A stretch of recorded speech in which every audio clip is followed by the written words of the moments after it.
Hello everyone, সবাইকে স্বাগত আমার ইউটিউব চ্যানেলে।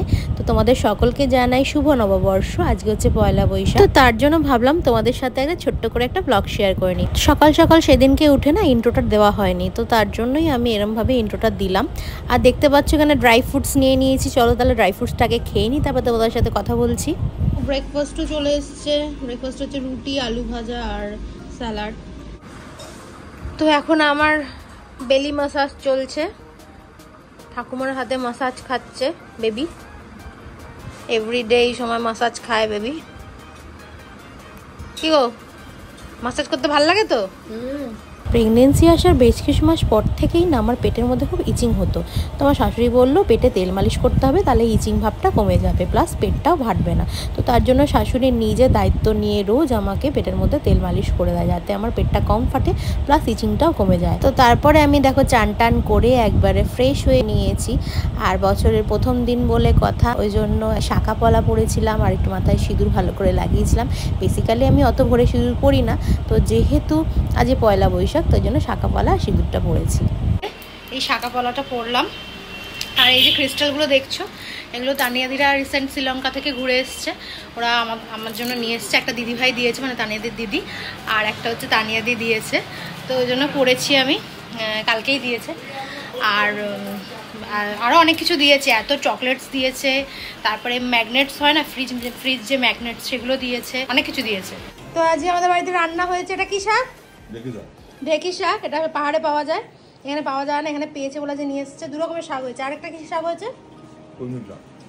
কলমি শাক হয়েছে। আর এটা কি? Butter chicken. ও বাবা, খুলতেই পারছি না। এটা ডাল, বাটার চিকেন না, ডাল। এটা হচ্ছে বেগুন ইলিশ, আমার খেতে ইচ্ছে হয়েছে অনেকদিন থেকে, যেটা নিয়ে এনেছে। আর বাটার চিকেন হয়েছে, ওখানে রাখা আছে। কি বলছো বলো? আমি খালি গায়ে আছি, না জুস।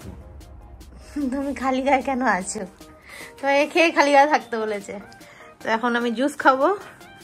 এটা কি, মৌসম্বি? তো মৌসম্বির জুস। চলো খেয়ে নি ঝটপট করে।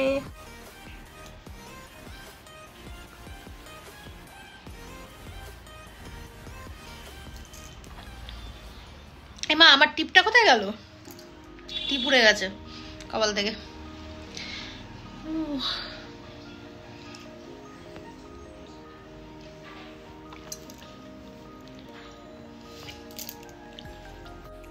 Hello everyone, good evening. তো আজকে পয়লা বৈশাখ বলে আমি ভাবলাম একটু কোথাও বেরোই, মানে বেশি দূরে কোথাও যাব না, কাছাকাছির মধ্যেই যাব। হয়তো আমার নিজের বাপের বাড়িতেই যাব, দিদির বাড়িতে যাব। তো যেহেতু কোথাও সেরকম কোথাও যাব না, তো তার জন্য ভাবলাম যে নতুন জামা ভাঙবো না। নতুন জামা আছে আমার 2-3টে কিনে রাখা, কিন্তু ভালো কোথাও না গেলে তো নতুন জামা ভাঙতে ইচ্ছা করে না, ভালো ভালো জামাই আছে। তো ওই জন্য ভাবলাম যে চান করে উঠেছে, নতুন ম্যাক্সি পরেইছি, ওটা নতুন ম্যাক্সি ছিল, তো এখন ওই জন্য আগের যা আছে সেটাই পরি। তো ওই জন্য এই কুর্তিটা আমার, এই যে এই কুর্তিটা আমার আগের বছরের কুর্তি, তো এটা ভাবলাম পরি বার করে। আমার বর যখন বার করে দিচ্ছে তখনই বললো যে তোমার গায়ে হবে কিনা দেখো।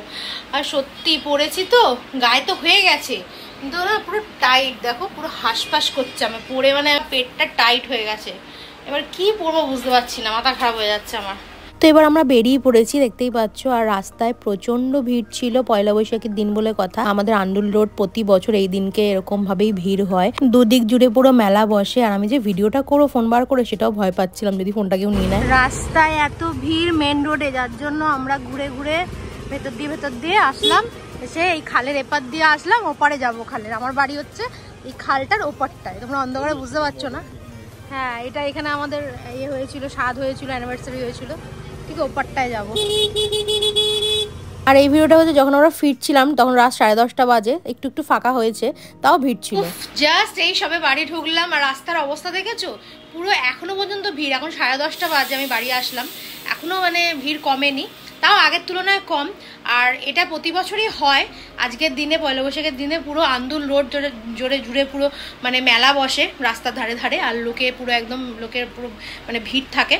আর ছোটোবেলায় আমিও যেতাম এই মেলার মধ্যে, মানে সন্ধ্যেবেলা যেতাম না, আমি একটু রাত করে যেতাম, কারণ আমরা জানতাম রাত করে গেলে একটু ভিড়টা কমে যায়। 9:30-10টা নাগাদ করে যেতাম, গিয়ে আবার বাড়ি চলে আসতাম কিছুক্ষণের জন্য।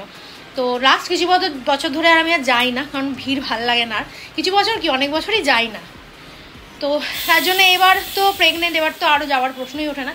বাট ঘরে বসে ভালো লাগছিল না, ভাবলাম কোথাও যাই। আর তার জন্য দিদির বাড়িতে গেলাম, ভাবলাম বাড়িতেও যাব, কিন্তু মা এখন অফিস থেকে ফেরেনি আর বাবাও ছিল না, ওই জন্য আর গেলাম না। শুনলাম বাইরে গেছে কোথায়, একটু আড্ডা মারতে বেরিয়েছে, তো দিদির বাড়িতে গেলাম। আর দিদির বাড়িতে যাওয়ার কারণটা হচ্ছে এই কিছুদিন আগে আমার জেঠু মারা গেছে, বেশি দিন হয়নি। তো জেঠু যখন মারা যায় আমি যাইনি, কারণ এই অবস্থা আমাকে যেতে দেয়নি, তো তারপরে আর যাওয়াও হয়নি। তো আজকে ভাবলাম আজকেই যাই, গিয়ে দেখা করে আসি, দেখা করাটা উচিত আমার। তো এমনি ফোন করে আমি কথা বলেছি, বাট আমি আর যাইনি, তো তার জন্যই গেলাম। তো চলো ড্রেসটা চেঞ্জ করি, খুব গরম লাগছে, ড্রেসটা চেঞ্জ করে একটু ফ্রেশ হয়ে বসি, তারপর তোমাদের সাথে কথা বলছি। আমাদেরকে আর দেখানো হয়নি আমি কি পরেছিলাম।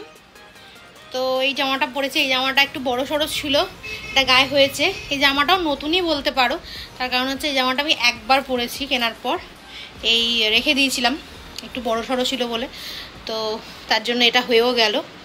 তো এই নিয়ে সেকেন্ড টাইম পরলাম এটা আমি। জামা বলতে কুর্তি এটা।